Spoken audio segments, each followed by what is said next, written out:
Video recordings of this podcast can be found on raisingequity.org and Raising Equity on YouTube. Hey folks, welcome to Raising Equity. I'm Dr. Kira Banks, and today I want to do a short snippet on Dr. Martin Luther King Jr. and the question I get in the number of trainings: did King want us to be colorblind?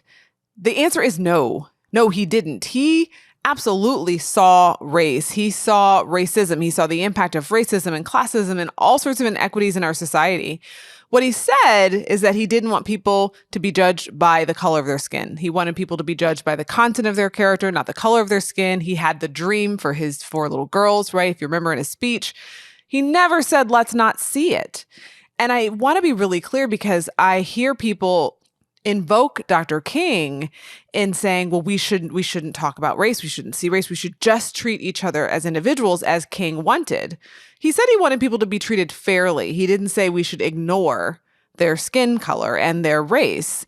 And we have a large body of research that also says being colorblind is not the approach to take. And also, let me pause here, is many people have shifted from using the language of colorblind to color-evasive, because even the term colorblind could come off as ableist. Like, there's nothing wrong with being colorblind. That is actually a disability that some people have. And so to frame it as a bad thing, folks have shifted and used the term color-evasive or minimizing, but it's often widely understood, the term colorblind. And so I think we're at this point where we're wanting to name and acknowledge how the term can be problematic. And then also it's a shorthand for people basically minimizing race and saying we should just see people as people. We should just see people as individuals.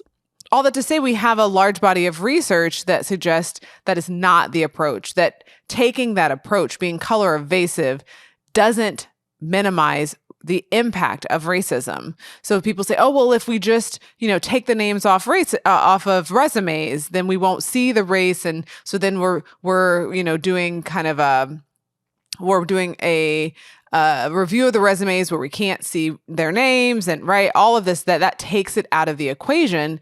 But in actuality, you saw this in orchestras where they did blind auditions where they did not see the person, they just heard them play.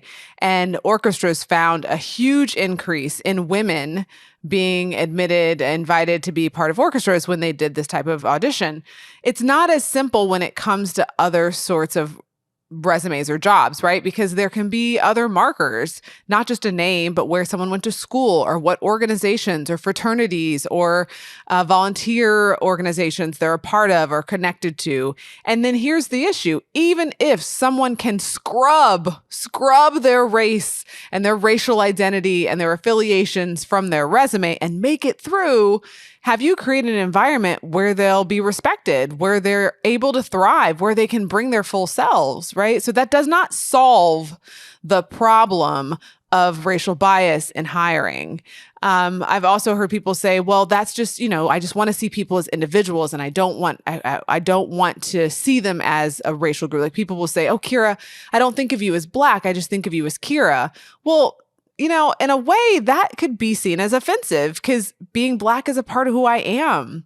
That's a part of my identity. It's something I value. And so I would invite you to think about, is there a part of your identity that's really important to you? Maybe it's your religion. Maybe it's being a caregiver. Maybe it's being a veteran, some aspect of your social identity that matters to you. If I were to say, oh, I don't even see that. That doesn't matter to me. We shouldn't even talk about it. Let's minimize the importance of that because I don't want to see it. That might not land well with you. And so that's what happens when we minimize race and we say we don't want to talk about it, because it is a part of people's experience. It's a part of people's identity. It's a part of the reality of how we've shaped society. And so we don't really get to say, we don't want to talk about it, right? I just see you as an individual. And then the last piece I'll say is research consistently shows that young people, as young as 4 to 6 months, notice race. They notice skin tone differences, that babies will attend to and look at people who have a different skin tone than the folks who are in their home. And so this research is mostly done with babies, who have parents who are of one racial or ethnic background.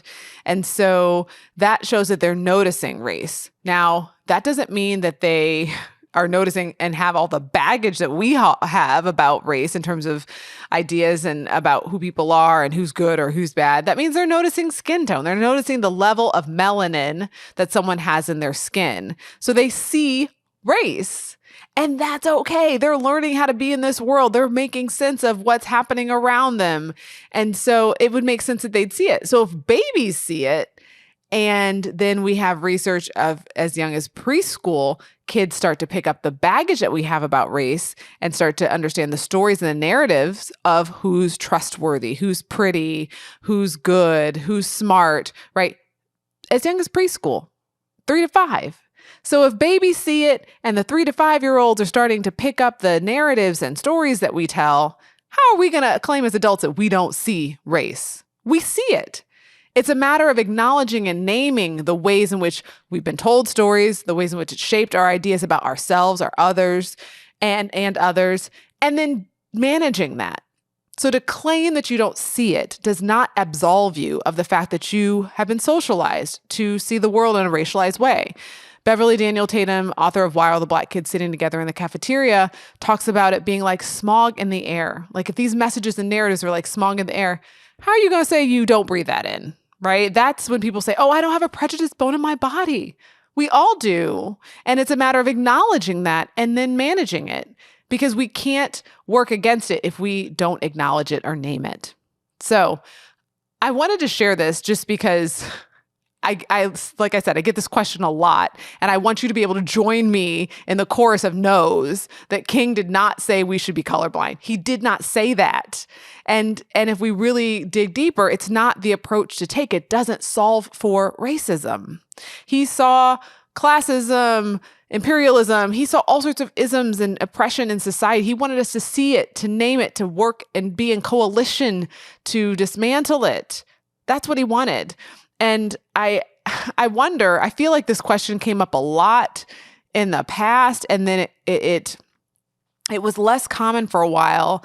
And it could be for a whole host of reasons, but I actually think that some of the mainstream ways in which politically opponents to CRT and talking about like racism openly and as a systemic and structural issue, I think that more mainstream conversation and dialogue and in many ways debate has brought this question up. But then I also think that March of 2020, if you had asked me if virtual DEI training sessions would work, I would be skeptical. I would have been willing to try because, hey, what are we going to do? But I wasn't a proponent. After doing it for almost 2 years, I actually think that there's something we gain from that format, in that people are willing to private message me questions that I don't think they'd be willing to raise their hand in a room of 20, 30, 50, 100 of their colleagues to ask. And so I actually think that this question is one that has been on people's minds, but they were less willing to ask. And now we're in a place politically and then also with technology where they can ask me this question, and they feel like they're, challenging me. Well, didn't King say we should be colorblind? And I'm very comfortable saying, no, that's not actually what he said, and that's a misquote, and having the conversation. And so given that here we are at his day, I felt like it was worth sharing with you all so that you can be armed with the information, with the knowledge, so you can also answer that question should it come to you. I hope that this helped you understand where some of the assumptions around like King's quote being used as a proponent of people not seeing race and minimizing the conversation of racism. I think for some folks, they're like, well, wait, how are you going to use King to say we shouldn't talk about racism? Isn't the core of what he does to talk about racism? So it's this really interesting kind of paradoxical manipulation of his message that I think is happening here. Yeah. All right. Well, that's it. That's all I got for you today. I want you to think about it, be reflective as you are honoring his memory. And one of the things I want you to remember is he was not so popular in his day, right? He was a disturber. He wanted us as much as the narrative of him as a peaceful protester and peaceful agitator is put forward. We also have to remember that that he was about coalition building. He was about disturbing. And people said he was pushing too much, too far, too fast. And so what are you seeing that's happening right now in our moment, in our movement time, that you feel like, oh, this makes me uncomfortable? Is this too fast, too far? Is this too much, right? I want you to push yourself and really dig in and understand where they're coming from, whether it's a narrative about defunding police and you have a quick reaction, like, what does that really mean? It means we want to make sure that we have social workers and other social service workers that can serve people, that we don't need police to do all the things that we're asking them to do in society. Oh, maybe I can understand that. Maybe I don't like that slogan, but I can understand where they're coming from. Like, how do you slow down to understand what movement spaces are asking for in this moment? All right. You can find me on the socials. I'm Kira Banks on Twitter, Dr. Kira Banks on Instagram and Facebook. Thanks for joining me on Raising Equity.